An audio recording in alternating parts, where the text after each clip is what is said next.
हिंद दोस्तों, Newton classes में आप सभी का स्वागत है। तो दोस्तों, ऑल प्रीवियस ईयर क्वेश्चन हम क्लास 12 का हिस्ट्री 2011 से लेकर के 2024 तक जितना भी क्वेश्चन पूछा गया है वो सारा हम लेकर के आए हैं। तो दोस्तों, क्वेश्चन 20 तक हम लोग ऑलरेडी कर चुके हैं। तो हम लोग दोस्तों इस वीडियो में क्वेश्चन 21 से लेकर के आगे तक देखेंगे। जितना लंबा बन जाए, ज़्यादा लंबा भी तो नहीं बनाना चाहिए, क्योंकि ज़्यादा टाइम वाला वीडियो लोग देखते बहुत कम हैं। तो चलिए हम लोग शुरू करते क्वेश्चन नंबर 21 से। लिंगायत समुदाय की 2 विशेषताएं बताइए। तो दोस्तों, उत्तर में आप कोशिश कीजिएगा जितना बेहतर लिखने के लिए, आपका नंबर उतना ही अच्छा आएगा। चलिए हम लोग शुरू करते हैं। उत्तर लिखेंगे, लिंगायत संप्रदाय या समुदाय जो भारत के प्राचीनतम सनातन हिंदू धर्म का एक हिस्सा है, जो कि ज़्यादातर इसका अनुयायी दक्षिण भारत में देखने को मिलता है, और यह मत भगवान शिव की आराधना पर आधारित है। तो दोस्तों, लिंगायत संप्रदाय की 2 विशेषताएं लिखने के लिए सबसे पहले आपको इतना सा कहानी लिखना पड़ेगा। चूँकि इस क्वेश्चन को 2 विशेषताएं खाली लिख दीजिएगा तो आपको 2 नंबर ना देंगे, क्योंकि 2 विशेषताएं आपको 40 से 50 शब्द में लिखना रहता है। तो दोस्तों, इस प्रकार से आप लिखेंगे कि 40 से 50 शब्द हो भी जाए, और 2 विशेषता भी लिख दीजिएगा इस प्रकार से कि लिंगायत संप्रदाय की 2 प्रमुख विशेषताएं हैं। तो लिंगायत संप्रदाय के बारे में थोड़ा सा आप डिफिनेशन बता दीजिएगा, ताकि लोगों के समझ में आ जाए, जांच करने वाले कॉपी को समझ में आ जाए कि नहीं, जो इसके आंसर लिखे हैं वो काफ़ी पढ़े लिखे लोग हैं और अच्छा आंसर लिखे हैं, तो आपको पूरा नंबर मिल जाएगा। तो पहला विशेषता लिखेंगे दोस्तों, इस समाज के कुछ रीति रिवाज हिंदू धर्म से क्या है, अलग है, हिंदू धर्म से अलग है।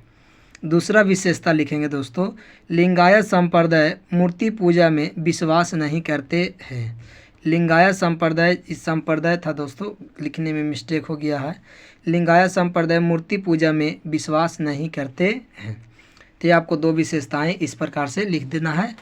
चलिए हम लोग क्वेश्चन नंबर 22 की ओर चलते। क्वेश्चन नंबर 21 देख चुके हैं, आप लोग भी देख चुके हैं। चलिए हम लोग question number 22। Question number 22, Harappa सभ्यता की किन्हीं 2 विशेषताएं का उल्लेख करें। तो उत्तर में लिखेंगे दोस्तों, हड़प्पा सभ्यता के प्रमुख विशेषताएं निम्नलिखित है। जबकि आपको बोला गया 2 विशेषताएं, तब 2 विशेषता लिखिएगा। जितना क्वेश्चन बोलेगा उतना ही आपको करना है। तो हम लोग लिखेंगे क्वेश्चन एक पहला विशेषता में लिखेंगे काश सभ्यता। ठीक है, हड़प्पा घाटी की सभ्यता को ताम्रयुगीन सभ्यता भी कहते हैं, क्योंकि तांबे के हथियारों एवं अन्य वस्तुओं भी अधिक मात्रा में मिले हैं, और पत्थर से भी अस्त्र शस्त्र बनाए जाते थे। बाद में कांसे के औजारों और अन्य वस्तुओं का निर्माण होने लगा। कांसों के औजारों और अन्य वस्तुओं का निर्माण होने लगा, इसलिए इसे कांसे की प्रधानता रहने के कारण ही इस सभ्यता को कांसकालीन सभ्यता भी कहा जाता है। तो हड़प्पा सभ्यता को कांसकालीन सभ्यता भी कहा जाता है, कांस्य सभ्यता को कांसकालीन सभ्यता भी कहा जाता है। तो दोस्तों, पहला विशेषता हम लोग देख चुके हैं। अब दूसरा विशेषता को इस प्रकार से लिखेंगे, नागरिक सभ्यता या नगरीय सभ्यता। हड़प्पा सभ्यता के निवासियों का आर्थिक जीवन औद्योगिक विशिष्टीकरण और स्थानीयकरण पर आधारित था। यह सभ्यता व्यापार प्रधान सभ्यता थी। बड़े बड़े नगरों की स्थापना की गई थी और विदेशों से व्यापारिक संबंध स्थापित किया गया था। तो नगरीय सभ्यता आप लोग लिख दीजिएगा कि हड़प्पा सभ्यता के निवासियों जो थे वो आर्थिक जीवन औद्योगिक और स्थानीयकरण पर आधारित थे। यह सभ्यता व्यापार प्रधान सभ्यता थी और बड़े बड़े नगरों की स्थापना की गई थी और विदेश से व्यापारिक संबंध स्थापित किए गए थे। तब तो हड़प्पा सभ्यता को नगरीय सभ्यता भी कहा जाता है। चलिए, आप लोग की ये क्वेश्चन समझ में आ गया होगा। हम कोशिश करते हैं। I hope you understand guys. Question number 23, Harappa सभ्यता के 4 प्रमुख नगरों के नाम बताइए। तो दोस्तों लिखेंगे, एक में पहला लिखेंगे हड़प्पा, दूसरा लिखेंगे मोहनजोदड़ो, तीसरा लिखेंगे रोपड़, तीसरा और चौथा लिखेंगे कालीबंगा। तो हड़प्पा सभ्यता के 4 प्रमुख नगरों के नाम आपको लिख देना है। आइए क्वेश्चन नंबर 24, पाटलिपुत्र नगर की स्थापना किसने और कब की थी। सिंपल क्वेश्चन है, आपको 2 नंबर मिल जाएगा, समझ रहे हैं। तो कुछ इतना सिंपल आपको रहेगा दोस्तों, बस याद कर ले रहिएगा ना और अच्छा से पढ़ के जाइएगा ना, तो आपको एकदम सब्जेक्टिव बनाने में ज़्यादा टाइम भी नहीं लगेगा। आप समय से पहले बना दीजिएगा, ये मेरा गारंटी है, समझ गए। ये आप लोग पढ़ के अगर जाइएगा तब बढ़िया से, अब पढ़ के जावे नहीं कीजिएगा और कहिएगा कि सर बनावे नहीं किया, आप कह रहे थे गारंटी है, ऐसा कोई बात नहीं। पढ़िए आराम से और अच्छा से पढ़ के जाइए। हम समय से पहले आप पूरा क्वेश्चन को हल कर दीजिएगा। चलिए, इसका उत्तर लिखेंगे कि पाटलिपुत्र की स्थापना हर्यक वंश के 3य सम्राट उदयन ने, बताइए पाटलिपुत्र की स्थापना किसने किया था दोस्तों। तो याद रखिएगा, उदयन ने किया था। किसने किया था? उदयन ने। ये कितवीं शताब्दी में किया था? तो 5वीं शताब्दी में पाटलिपुत्र शहर की स्थापना की थी। चलिए, आप लोग के समझ में आ गया होगा। क्वेश्चन नंबर 25, क्वेश्चन नंबर 25 है, 1857 की क्रांति के प्रमुख भूमिका निभाने वाली 2 महिलाओं के नाम लिखिए। तो दोस्तों उत्तर में लिखेंगे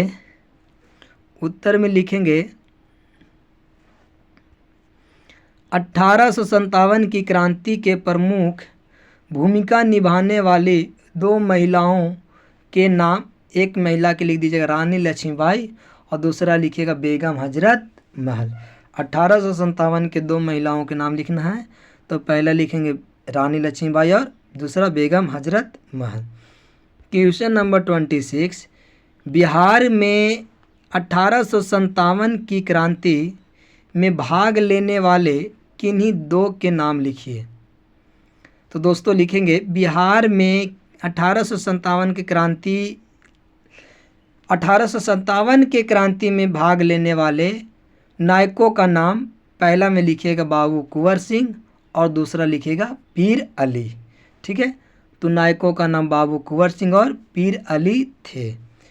तो जितना क्वेश्चन बोला हम उतना कर चुके हैं, मेरा आंसर हो चुका है। अब हम लोग आगे बढ़ते हैं। क्वेश्चन नंबर 27, बहुत इम्पोर्टेंट क्वेश्चन, एग्ज़ाम का इस क्वेश्चन से प्यार हो गया है, इसलिए हमेशा पूछते रहता है। तो ऐसा कीजिए कि जब एग्ज़ाम इस क्वेश्चन से प्यार कर लिया था, आप लोग भी इस क्वेश्चन से प्यार कर लीजिए, कोई दिक्कत नहीं है। क्वेश्चन से प्यार करने के लिए बोल रहे हैं। चलिए, 1857 की क्रांति का तत्कालिक कारण क्या था। तो दोस्तों उत्तर में लिखेंगे, 1857 के विद्रोह का तत्कालिक कारण कारतूसों में लगी सुअर और गाय के चर्बी थी। अंग्रेज़ों ने हमारे देश के देशवासियों के साथ, धर्म के साथ गलत व्यवहार किया।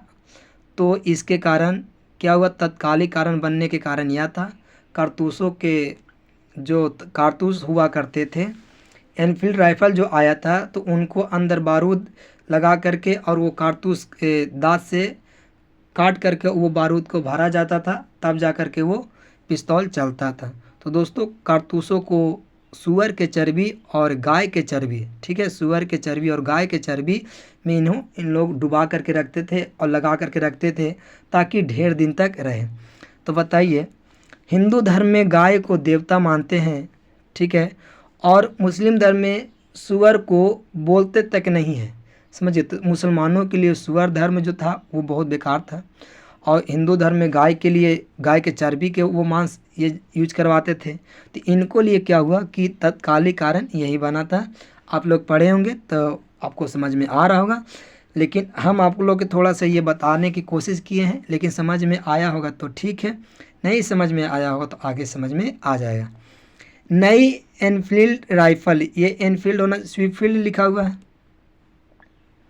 नई स्विफ्टफील्ड बंदूकों में गोली भरने से पूर्व, एनफील्ड यहाँ पास होना चाहिए दोस्तों, स्विफ्टफील्ड कोई राइफल नहीं, एनफील्ड, ठीक है। गोली भरने से पहले कारतूसों को दांत से छीलना पड़ता था, और हिंदू और मुसलमानों दोनों ही गाय और सुअर की चर्बी को अपने अपने धर्म के विरुद्ध समझते थे। भाई किसी के भी धर्म के साथ आप गलत कीजिएगा तो कोई भी कहेगा। अंग्रेज चाहता था कि भाई हिंदू हम लोग बोल तो रहे हैं कि हिंदू जो है गाय को देवता मानते हैं। आप बताइए कि हम लोग गाय को पूजा करते हैं, अब वो वाला गाय को कह रहा है कि चर्बी उसको मुंह में लीजिए, तो कोई मानेगा? धर्म के विरुद्ध है कि नहीं है? तो दोनों मुसलमानों के लिए सुअर के लिए दिक्कत था, इस प्रकार से था। अतः उनका भड़कना निश्चित है। भाई शौक से भड़केगा, नहीं भड़कने वाला रहेगा वो भी भड़क जाएगा, देख करके सुन करके भड़क जाएगा। आप कह रहे हैं, चलिए आगे पढ़ते हैं। 26 फरवरी 1857 ईस्वी को बहरामपुर में 19वीं नेटिव इन्फेंट्री ने नए कारतूस का प्रयोग करने से मना कर दिया। अच्छा किया भाई, बहुत अच्छा किया। 19 मार्च 1857 ईस्वी को 34वीं नेटिव इन्फेंट्री के सिपाहियों मंगल पांडे ने 2 अंग्रेज अधिकारी को मार डाला। अच्छा किया, मार दिया, बहुत अच्छा किया। भाई किसी को धर्म के प्रति आप ऐसे कीजिएगा, है कि नहीं, तो कोई भी मारेगा, आप भी मारिएगा, है ना। तो मार डाला, बाद में उसे पकड़कर फांसी दे दी गई। मंगल पांडे को कैमी नेटिव इन्फेंट्री थे, तो याद रखिएगा 34वीं नेटिव इन्फेंट्री थे। सिपाहियों का निर्णायक विद्रोह 10 मई 1857 को मेरठ में शुरू हुआ था। तो दोस्तों 1857 के तत्कालिक कारण आप इस प्रकार से लिख दीजिएगा, कोई दिक्कत नहीं होगा। आइए हम लोग चलते next question 28। Question number 28, Jain धर्म में 5 महाव्रत क्या था? तो लिखेंगे उत्तर में, जैन धर्म में 5 महाव्रत निम्नलिखित थे। पहला था सत्य या अमृता लिखा दोस्तों, अमृता, ठीक है, सत्य या अमृता। इसका अर्थ यह होता है कि हमेशा सत्य बोलो, कभी झूठ ना बोलो, ठीक है। दूसरा अहिंसा, कभी हिंसा मत करो, हिंसा के मतलब कभी लड़ाई झगड़ा मत करो और किसी का दिल ना दुखाओ। तीसरा अस्तेत्य, कभी चोरी ना करो और किसी का कुछ सामान देकर लालचना भी चोरी है। आप लोग भी देखकर किसी दूसरे को लालचते हैं कि भाई मेरा दोस्त ऐसा लिया है, ये जींस लिया है, हम भी लेंगे।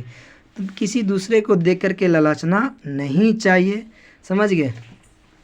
चलिए, ये सब ज़्यादा आप लोग को देखने को मिलेगा, तो ज़्यादा लड़कियों में मिलेगा। वो भी मेकअप करके आएगा तो हम भी पोत के आएंगे, वो भी 16 परत पोती है तो हम 17 परत पोत के आएंगे, है कि नहीं। तो वो सब लड़कियों में देखने को मिलता है।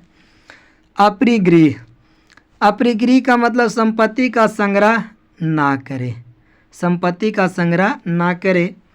अब्रह्मचर्य, इंद्रियों को वश में रखे। तो जैन धर्म में 5 महाव्रत क्या था, ये आप लोग लिख दीजिएगा, 2 नंबर आपको मिल जाएगा।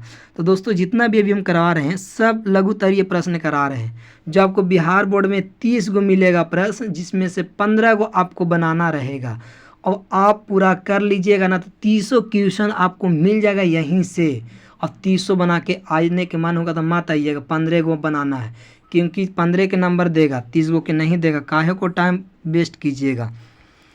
चलिए आइए क्वेश्चन नंबर 29, बुद्ध के संदेश भारत के बाहर किन किन देशों में फैले, 2 नाम बताइए। बुद्ध भगवान जो थे वो भारत के बाहर किन किन देशों में फैले हैं। तो बुद्ध भगवान तो बहुत सारे देशों में फैले हैं। तो दोस्तों बहुत सारे देशों में नहीं लिखना है, मात्र 2 के नाम लिखना है।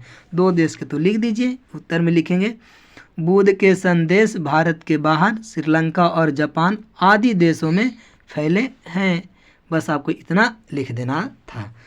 चलिए क्वेश्चन नंबर 30।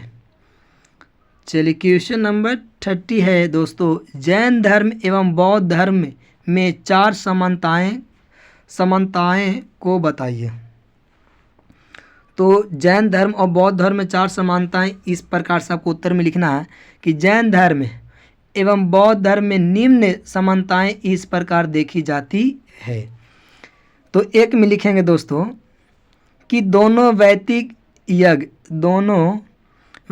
यज्ञ कर्म कांड का विरोध थे, यानी जैन धर्म भी कर्म कांड का विरोध था और बौद्ध धर्म में भी कर्म कांड का विरोध थे। दूसरा, अहिंसा तथा सदाचार पर दोनों ही धर्म ने बल दिया। देखिए जैन धर्म भी अहिंसा मानते थे, हिंसा करने के लिए नहीं कहते थे, और बौद्ध धर्म भी अहिंसा का पालन किया और अहिंसा करने के लिए कहते थे। ये नहीं कि हिंसा, भाई प्यार से सदाचार से, ये दोनों जैन धर्म और बौद्ध धर्म थे। दूसरा विशेषता लिख दीजिएगा, कर्म में बाद पुनः जन्म तथा मोक्ष दोनों ही धर्मों में शामिल थे। कर्म में बाद पुनर्जन्म और मोक्ष दोनों ही धर्मों में क्या थे, शामिल थे। कर्म बाद अब जिस प्रकार से कर्म कीजिएगा, पुनः जन्म आपको फिर पुनः जन्म होगा, मोक्ष प्राप्ति वो आप लोग जाने होंगे, पढ़े होंगे तो कि मोक्ष प्राप्ति जैन धर्म में किस प्रकार से होता है, तड़प तड़प के मरना पड़ता है, 15 से 20 दिन 10 दिन भूखे रहते हैं लोग। चलिए मोक्ष जिसको पाना रहता है वो उस प्रकार से, वो आप लोग जैन धर्म पढ़े होंगे ना तो आप लोगों को पता होगा। चलिए 4 में लिखेंगे, दोनों ही अपने उपदेश जन भाषा प्राकृति एवं पाली में देते थे। जैन धर्म का भी जन भाषा जो था प्रकृति एवं पाली में था, और बौद्ध धर्म की भी जन भाषा जो था वो प्राकृति एवं पाली में था। चलिए हम लोग अब 5वां देखते हैं, जाति प्रथा दोनों धर्मों में कोई स्थान ना था। ठीक है, दोनों धर्मों में प्रचार प्रसार के लिए भिक्षु संघों की स्थापना पर बल दिया गया था। तो दोस्तों जैन धर्म एवं बौद्ध धर्म के 4 समानताओं को बताने के लिए कहा गया है, जिनमें से हम आपको 6 समानताएं लिख दिए हैं, यानी 6 समान लिख दिए हैं। तो आपको इस प्रकार से इसमें से आपको 4 को जो बेस्ट लगता है वो आप याद कर लीजिए या 1-2 बार पढ़ लीजिए। आप किसी प्रकार से इसको समझ लीजिए, माइंड में फिट कर लीजिए और एग्ज़ाम में लिख करके आ जाइए। ये क्वेश्चन पूछेगा तब ना पूछेगा ही ना कि कोई क्वेश्चन और है और ये वाला लिख के चला आइएगा। समझ गए? आइए क्वेश्चन नंबर हम लोग चलते हैं 31। ये रहा क्वेश्चन नंबर 31। क्वेश्चन नंबर 31, इतिहासकार नेपोलियन से समुद्रगुप्त की तुलना क्यों करते हैं, कारण बताइए। कहना है कि इतिहासकार लोग जो हैं नेपोलियन जो यूरोप का नेपोलियन जो थे, नेपोलियन बोनापार्ट, चलिए समझ रहे हैं आप लोग, और नेपोलियन से समुद्रगुप्त की तुलना क्यों करते हैं, कारण बताइए। तो दोस्तों उत्तर में लिखेंगे, दरअसल नेपोलियन की तुलना समुद्रगुप्त के साथ नहीं करना चाहिए था। वास्तव में यह बेहतर होता कि उनकी तुलना कभी नहीं की जाती। ऐसा हम इसलिए कह रहे हैं कि समुद्रगुप्त ने कभी युद्ध नहीं हारा है, जबकि नेपोलियन बार बार पराजित हुआ और अंत में ब्रिटिश सुरक्षा के सामने आत्मसमर्पण कर दिए। बात सही है दोस्तों कि नेपोलियन बोनापार्ट जो थे वो अंतिम में क्या करे, आत्मसमर्पण ये कर दिए थे। इनको सेंट हेलेना नामक टापू पर इसको बंदी बना करके इनको रख दिया गया था और वो बेचारे दम तोड़ दिए थे 1 हफ्ता में। बताइए किसी का भूखे रख दीजिएगा, खाना उन्हें नहीं दीजिएगा तो कितना दिन तक जी पाएगा। बताइए हम लोग 1 से 2 दिन में बीमार पड़ जाएंगे, तीसरा से चौथा दिन में हॉस्पिटल तो इमरजेंसी में चल जाएंगे और 5वां दिन होते होते यमराज के पास चल जाएंगे। चलिए, लेकिन समुद्रगुप्त की महान सैनिक सफलताओं के कारण डॉक्टर विसेंट स्मिथ ने उसकी तुलना फ्रांस के सम्राट नेपोलियन बोनापार्ट 15 अगस्त 1769 5 मई 1821 से की है। उन्होंने समुद्रगुप्त को भारत का नेपोलियन कहा। जिस प्रकार नेपोलियन ने लगभग सारे यूरोप को जीता, उसी प्रकार समुद्रगुप्त ने सारे भारत को जीता था। भारत में कोई भी शासक उसकी सत्ता को चुनौती देने वाला नहीं था। तो बहुत शानदार है दोस्तों, एक दो बार पढ़ लीजिएगा ना तो आपको याद हो जाएगा। इसमें कोई टफ नहीं है, कोई ऐसा शब्द नहीं है टेढ़ मेढ़ा कि आपको पढ़ने में किसी प्रकार से समझने में दिक्कत होगा। चलिए हम लोग क्वेश्चन नंबर 32, आईने अकबरी के बारे में आप क्या जानते हैं? भैया जो भी जानते हैं हम उत्तर में लिखेंगे, उत्तर लिखेंगे। आईने अकबरी से हम यह समझते हैं कि अकबर के दरबार में अबुल फजल अकबर ने नवरत्न में से एक था जो वह फारसी भाषा का विद्वान था। भाई अब अबुल फजल के बारे में चर्चा हो रही है, फिर से आप पढ़ लीजिए। आईने अकबरी से हम यह समझते हैं कि अकबर के दरबार में अबुल फजल अकबर के 9 रत्नों में से एक था। अकबर के 9 रत्नों में से एक कौन था? अबुल फजल, जो वह फारसी भाषा का विद्वान था। यानी अबुल फजल तो जो था वो कौन सा भाषा का विद्वान था दोस्तों? तो याद रखिएगा फारसी भाषा का विद्वान था। अब आगे हम लोग चलते हैं। उसने अकबर के समय में अकबरनामा तथा आईन अकबरी नामक 2 प्रसिद्ध ग्रंथ लिखे हैं। ये पहले ऑब्जेक्टिव में आप लोग याद कर लीजिए कि अकबरनामा पुस्तक किसने लिखे हैं? तो अबुल फजल ने। याद नहीं, आप समझ लीजिए कि अकबर के दरबार में 9 नवरत्न रहते थे, जिनमें से एक नवरत्न के नाम था अबुल फजल। यह बेचारा फारसी भाषा का बड़ा विद्वान था और इन्होंने अकबर के समय अकबरनामा पुस्तक भी लिखा है और आईने अकबरी नामक ग्रंथ भी लिखा है। समझ गए? इसलिए आईने अकबरी आज भी अकबर को विश्वसनीय माना जाता है। इसने अकबर की विजयों उसको राजनीतिक, सामाजिक, आर्थिक, धार्मिक तथा राजस्व संबंधी विवरणों का विस्तृत विवरण दिया गया है। आइए दोस्तों आगे। आईने अकबरी में फारसी के 59 सर्वश्रेष्ठ कवियों में से दिए गए हैं जिन्हें अकबर के दरबार में संरक्षण प्राप्त था। इनके अतिरिक्त 15 ऐसे कवि भी थे जो मौलिक साहित्य में रचना करते थे। तो दोस्तों हम कहते हैं कि आप यहाँ तक लिख दीजिए ना। क्यों हम यहाँ तक बोलते हैं हम बता देते हैं कि आपको बोलता है कि बाबू आप क्वेश्चन को, लघुत्तरीय प्रश्न को 40 से 50 शब्दों में लिखिए। अगर आप यहाँ से लेके यहाँ तक काउंटिंग कीजिएगा ना तो हम गारंटी के साथ कहते हैं कि 40 से ज़्यादा हो जाएगा लेकिन काम नहीं होगा। ठीक है, आइए क्वेश्चन नंबर 33, झूम खेती किसे कहते हैं? अच्छा सही हम लोग चल रहे हैं। चलिए हाँ, झूम खेती क्या है? तो दोस्तों उत्तर में लिखेंगे, क्या लिखेंगे कि झूम खेती के बारे में, झूम खेती एक आदिम प्रकार की कृषि है जिसमें पहले वृक्षों तथा वनस्पतियों को काटकर उन्हें जला दिया जाता है और साफ की गई भूमि को पुराने उपकरणों यानी कि लकड़ी से हलो। पहले दोस्तों हुआ करता था, आज भी होता है। अभी बहुत ऐसे गांव आपको मिलेंगे कि जहां आज ट्रैक्टर हो गया ना है, लेकिन पहले लोग क्या करते थे, बैल और वो हल जो होता है ना उससे वो अपना खेत जोतते थे। लकड़ी का जो हल होता है से जुताई करके बीज बो दिए जाते हैं।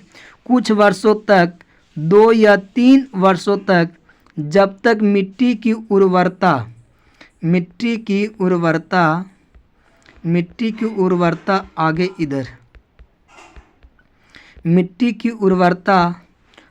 आ जाती है तब इस भूमि पर खेती की जाती है। इसके बाद इस भूमि को छोड़ दिया जाता है।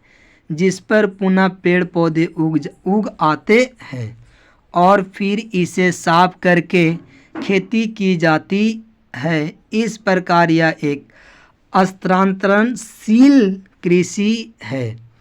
स्थानांतरणशील कृषि है। यह खेती भारत के पूर्वोत्तर पहाड़ियों में आदिम जातियों द्वारा की जाने वाली इस प्रकार की कृषि को हम झूम कृषि कहते हैं, झूम खेती कहते हैं। तो दोस्तों क्वेश्चन नंबर 33 हम देख लिए। ज़्यादा इसमें एक दो बार पढ़िएगा तो आपको पता चल जाएगा कि झूम खेती क्या है। एकदम सिंपल सा शब्द में लिखें, सरल शब्द में लिखें ताकि आप लोग समझने में किसी प्रकार से कोई तकलीफ ना हो। आइए दोस्तों क्वेश्चन नंबर हम लोग देखेंगे 35 तक ही दोस्तों, ज़्यादा टाइम हो जाएगा, ठीक है। तो क्वेश्चन नंबर 34 देख लीजिए। संताल विद्रोह कब आरंभ हुआ, इसके नेता कौन थे? तो दोस्तों उत्तर में लिखेंगे संताल विद्रोह का आरंभ 1855-1856 ईस्वी में हुआ और इसके नेता सिंधु तथा कान्हू थे। भाई बोला जो तुम मैंने कर दिया काम।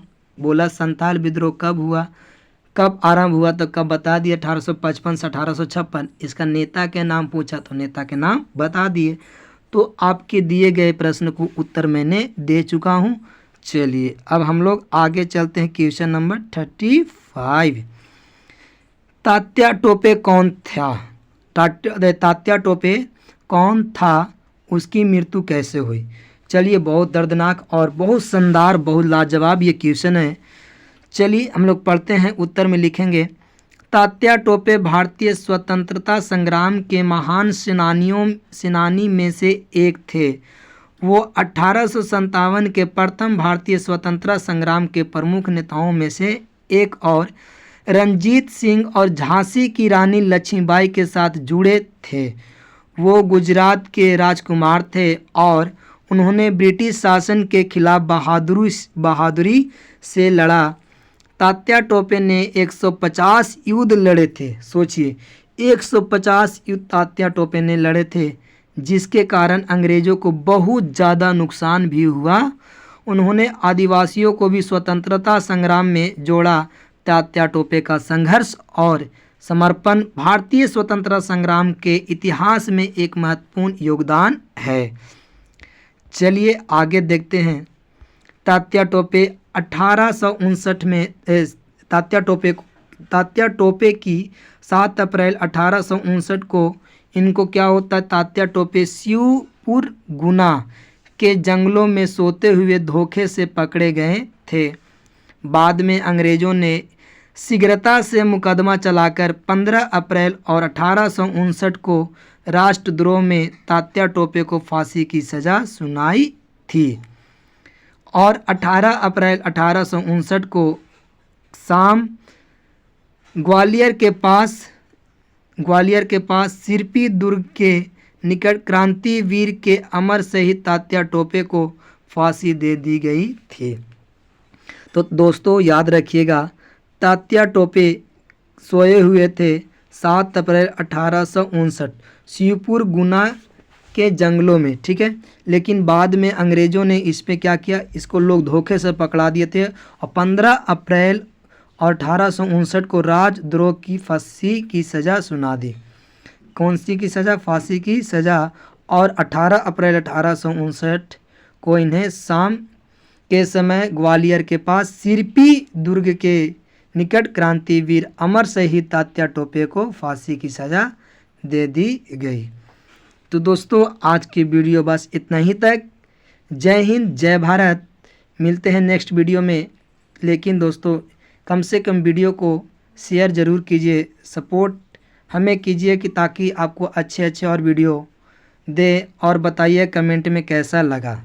जय हिंद, जय भारत। मिलते हैं नेक्स्ट वीडियो में।